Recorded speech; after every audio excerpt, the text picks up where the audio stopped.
Salvation Army programs. Ocala's information station, 1370 WOCA. Ocala.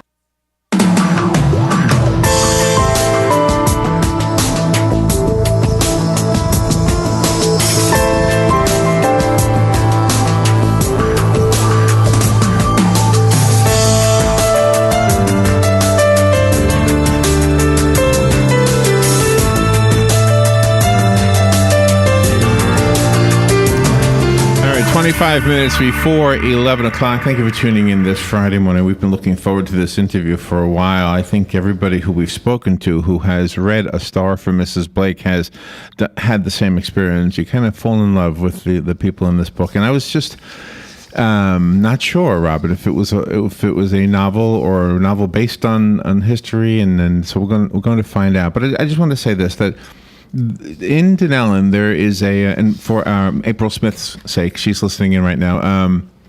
There's a town around here named Dunellen. I know all of our listeners are familiar with Dunellen, but there's a little old cemetery in Dunellen. And I went walking through it one day, just who knows why, and I came across one of those old. Well, actually, there's a group of really old headstones that went back to the 1800s. And when you stand there and you look at them and you think, gosh, at one time somebody was standing here when that was brand new, and just broken up with crying, with sadness, because somebody they loved was gone, and you could see the dates indicated. Well, this was a young person, possibly a war, and it's, I don't know. It's just like it'll take your mind to a story that you're making up about people you don't even know. I don't think that's the case here. I think these are real people we're going to hear about. The book is called A Star for Mrs. Blake. It is a novel. April Smith is going to fill us in on the blanks. April is an historian, so there's a hint right there. She's also an Emmy-nominated writer, a producer of dramatic series and movies for TV. She's getting rave reviews for this one on the different sites that I went to look at it. And let's make her wait no longer. April Smith. Good morning, April. It's wonderful to be there, Larry and Robin. Thanks so much. And where are you right now? Where are you calling from? Santa Monica, California, where it's 7:30 in the morning and overcast, in case you're interested. Nice. I love Santa Monica, by the way. Yeah.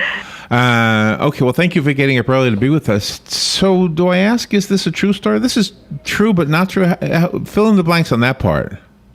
Okay, it is a historically accurate rendition of an ignored footnote in history, in which in the 1930s the U.S. government allocated over $5 million for what were called the Gold Star Mothers Pilgrimages. And this was an effort by the U.S. government to recognize the sacrifice of women in war.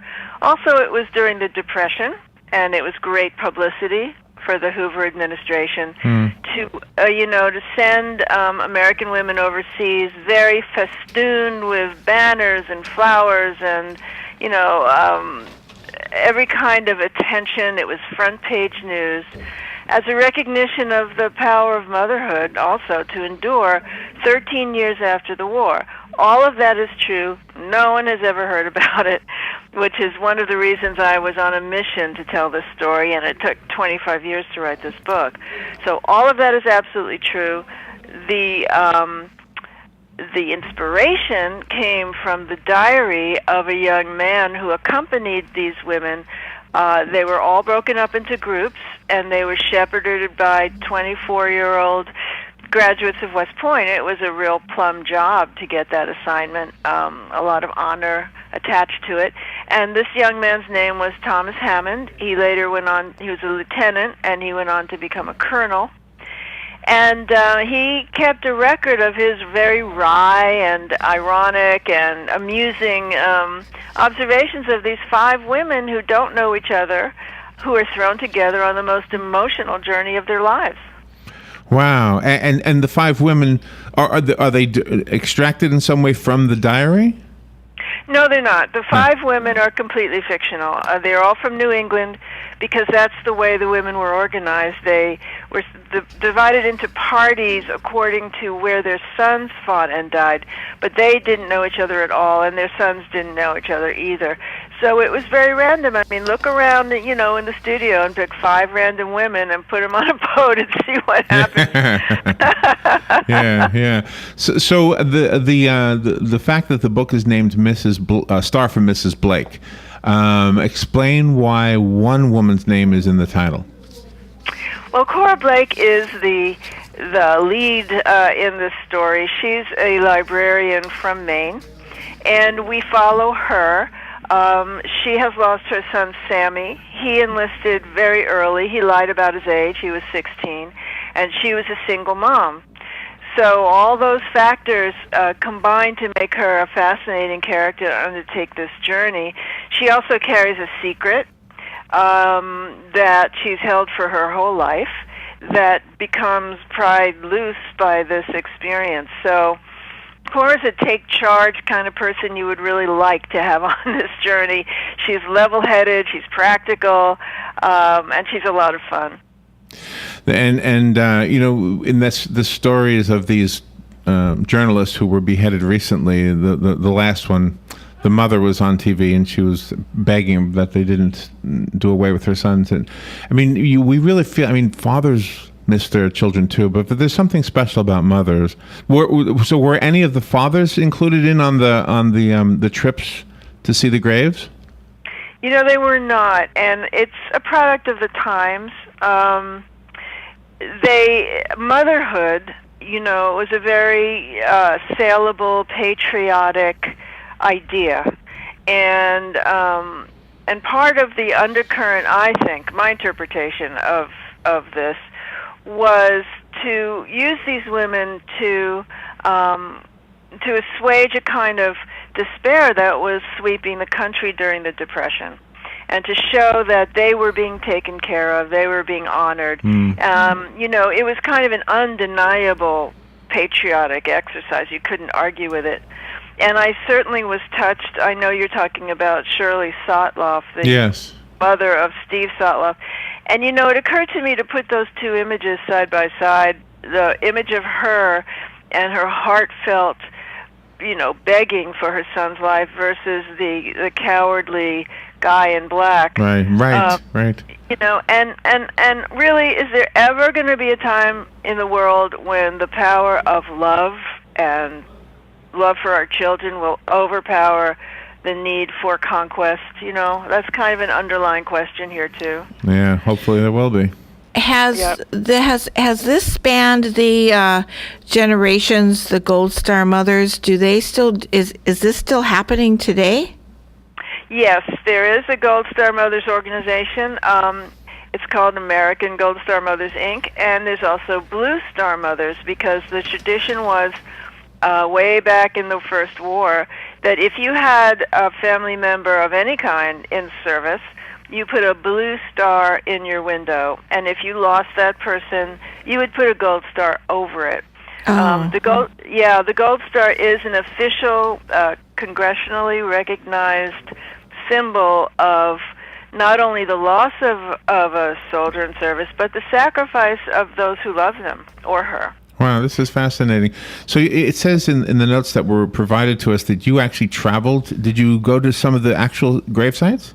I did, yes. I went to France, and I followed the exact route that the Gold Star Mother pilgrimages followed, because being the War Department, they kept everything in triplicate, and you can ferret them out at the National Archives, and I have these sort of tissue papery remnants of the reports that that these young officers kept. So it was very, very real. I did go to Paris, I did go to the battlefields and Meuse-Argonne. So it's all based on first-hand experience.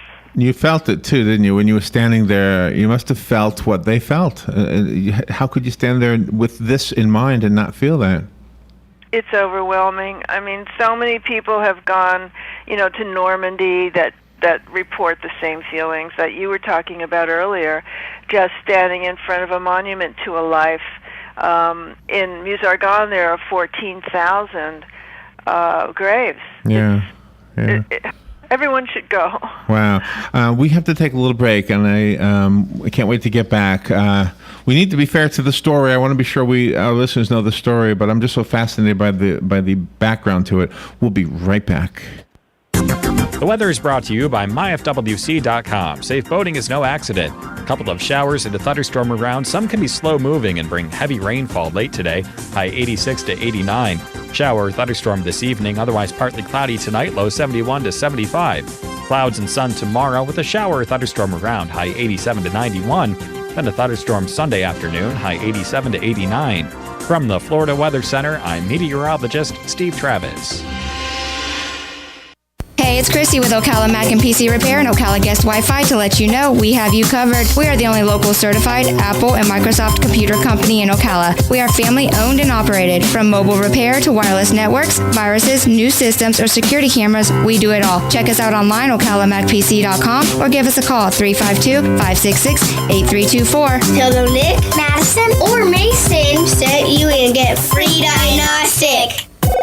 Get your internet telephone service from the company that brought affordable internet service to Ocala in the first place. All Is Safe is a sister company of Ocala Guest Wi-Fi, a company you've known and trusted for all your internet needs. Whether you need a phone or hundreds, we've got the products and services to meet your needs both now and in the future. Our plans include everything from local and long-distance calling to equipment maintenance and even software upgrades. You can count on All Is Safe to give you cost certainty knowing that your bill will be the same next week, next month, or even next year. Call 352-450-8647 today to learn how to cut your monthly telephone bill up to 60%. Here's what you may have missed on the John Tesh Radio Show.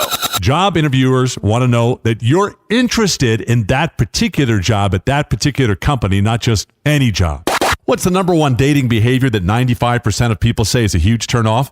Being a picky eater. Add some color to your workspace. When deadlines are looming, adding a splash of blue or green will reduce anxiety and improve your focus.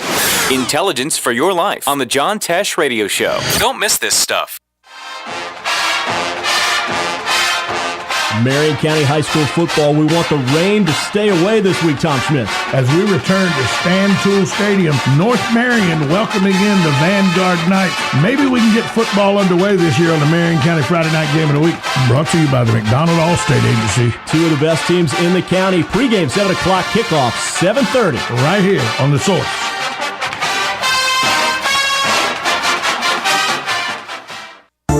You've got a garden and we've got a show for you called You've Got a Garden with your host, Master Gardener Carol Ann Baldwin.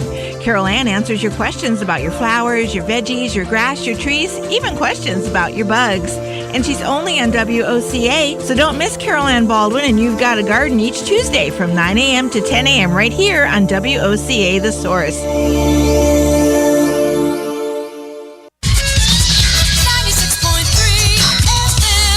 All right, thank you for tuning in. 12 minutes before 11 o'clock, we're having a discussion right now, and an interview, with April Smith. Her new book is called A Star for Mrs. Blake, and apparently you probably know her as the writer of the Anna Gray mysteries and thrillers, and I got that from her biography on the Amazon site. Do you know what I wanted to ask you, April? I wanted to ask you this. And I should know this, so I'm probably the last one to know, but in World War I, did we not send the bodies back to America to be buried here? Well, we had the choice. The families made the choice of whether to have the remains stay in France where the men fell, or to bring them back. And it was a very wrenching choice, as you can imagine, which Cora Blake goes through in A Star for Mrs. Blake. And it was a huge political hot potato, because some people felt it was more patriotic to leave the soldiers where they fell as a gesture of solidarity with our allies, and of course others wanted them close to home. But sometimes it was based on money, where people could just not afford a funeral, and so they opted to let the government bury them with honors. My goodness. And that would be, the whole war is just sad, period. I mean, I love what you said earlier about one day a mother's love will overpower everything else, or just love, period, will overpower. We had this audio clip, I guess this was yesterday, of a lady with Alzheimer's who was just about, forgetting everything, and her daughter's laying next to her in the bed, and she says, "Do you remember who I am, Mom?" And she goes, "Yeah, you're what was it? You're Kelly. Kelly. And the woman says, yes, I am. She was it was just the most loving thing, just to put it into context as to why I'm bringing that up now. Mm-hmm. But I said to Robin, in the face of all the bad things that go on in the world, this is the reason God keeps us all alive. because we have love. I mean, most people are loving and giving, but the headlines are made by the guys who aren't. So. Mm-hmm. That's right. And that's why I wanted to give voice to these women from the 30s who didn't have a voice at the time. Women didn't even have the vote until 1920. So these women were, kind of, they went with the flow, but they didn't really have a voice to object or to say the things we're saying right now. And they also have different backgrounds. Such a huge variety you made them, which really puts a different perspective on things.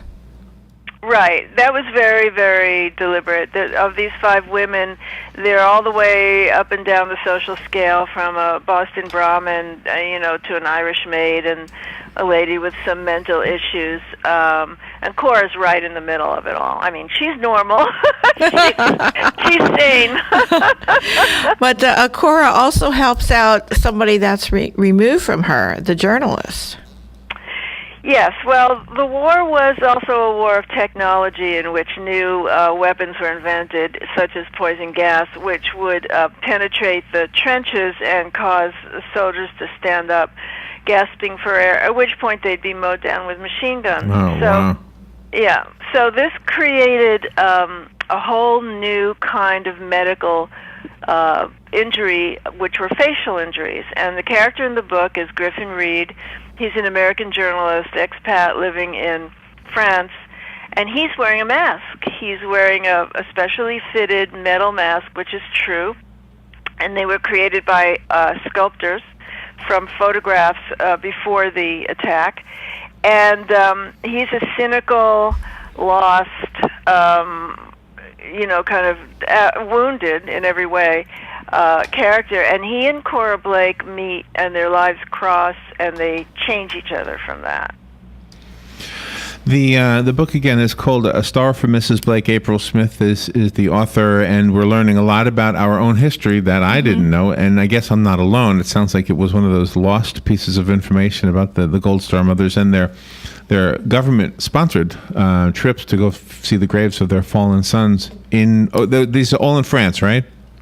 Well, yes. I mean, I focused on France, but we have cemeteries, of course, in Italy and other places. But this was the biggest one and the one with the most publicity attached.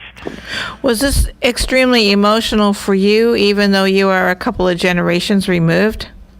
Oh, it totally was, Robin. I mean, I have 2 grown children, a boy and a girl. Now they're grown up.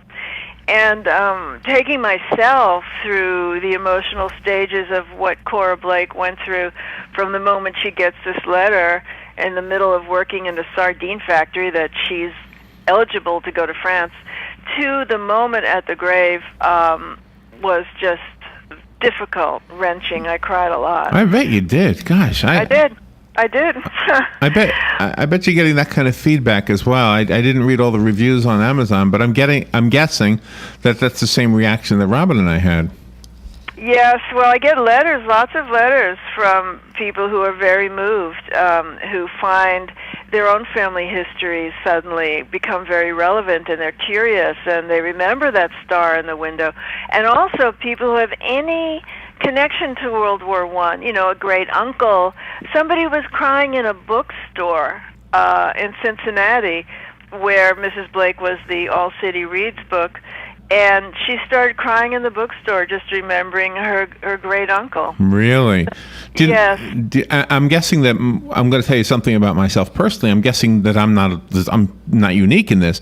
My grandfather immigrated after World War I from Germany. So he had fought in World War I on the other side, and then his son fought in World War II on this side because they had immigrated in the late 20s. And I'm guessing that he would have some comrades or perhaps some other World War I enemy vets like he would have been an enemy. Yeah. Had some fallen people. You know what I mean? Like in my own family, I could have had it. Didn't in my case, it didn't happen. That I know of anyway. But I'm guessing a lot of people have some fallen relatives that actually fought for the other side. Mm-hmm. Oh yeah, no, that's true. I've heard that too. Exactly your story. You're not alone. Yeah. So when you wrote the book, did you have any sense, maybe not as you started, but maybe it became part of it, to make a statement? Well, yes. I mean, yes, absolutely. I mean, that was what motivated me to make a sort of subversive statement about the potential power of women to change the world, if that's not too pretentious. But yes, the idea that let's think about it. I mean, these women in the book, and military moms today may have their own feelings, but how far does the bond between mother and son go? If your son were called up and it broke your heart, or you thought the war was wrong, should you, what would you do to stop him, or wouldn't you? Or is this just a natural evolution of relationships where you must let him go and make his own choices? I think on every level, being a parent, every day, you face those choices of letting go or not. So, I'd like to think that women should have a chance, but the thing is, in history, it hasn't always proven that a woman in charge will be a guarantee of no wars. Yeah. And you know who we need to change their thinking on women is the people who are currently our enemies. Mm-hmm. Oh yeah. I mean, if they would change their thinking a little bit, then maybe we would have fewer wars. Absolutely. We were told that the Gold Star Mother's Day is still celebrated today, and it's the last Sunday of every September, and that this date is September 28th. How is it celebrated? This is the first time, I'm ashamed to say, I've heard of it. No, don't be. It's only 2 years old. President Obama decreed that. And I think it's in the process of becoming more national. American Gold Star Mothers has branches all over the country, and I'm sure there are several in Daytona Beach and in the Florida area. And each branch kind of acknowledges this day in its own way. There is a national meeting in Washington, D.C. of Gold Star Mothers who all travel there together, and they lay wreaths and they have ceremonies at Arlington. Oh, okay. Wow. Rob and I played a small role in the awareness campaign to get the World War II vets to the World War II Memorial in the Honor Flight. The Honor Flight campaign. I'm sure you're familiar with that. Oh, yeah, good for you. And I'm guessing that those, because we never actually went, we were just at this end trying to help out. And I'm guessing that I'm not guessing, I saw photographs and film or video, but when they got there, I mean, these guys literally cried. I mean, they see this memorial that was built because of what they were actually contributing to. But still, it doesn't seem in my mind to equal what it would be for a mother to see the grave for the first time of her fallen son. It just is. You've touched on something that anybody with a heart is going to feel this story. Oh, I'm glad to hear that. That would be my wish. Thank you, Larry. And now when your book officially comes out, it comes out the 23rd of this month. Are you going to have a copy sent to the Smithsonian so they have it in the archives forever? Because this would be a wonderful thing for them. I think that's a great idea. We'll do it. Yeah. We'll absolutely do it. It will be now, Robin. We should never forget. Never forget. Well, April, I was looking so forward, and I know Robin was looking forward to this interview, and it goes by quick when we look forward to them. I have a copy of the book. I would like to give it away. It's called A Star for Mrs. Blake. You will love it. It's a novel written by April Smith, but just chock full of real factual stuff that'll maybe teach you something like it did us. I never even knew about this. Good morning. You've got the book. Who's this? Jack Bennett. Jack? Do you know where we are, Jack? Yes, sir, I do. We're in the Paddock Mall, okay? All right, sir. All right, thank you. Boy, that went quick. How do we buy it? The rest of us have to go buy it. Do we go to your website, April? You can go to any outlet that sells books. Go to your independent bookseller. Amazon has it now on pre-order for a very good price, I must say.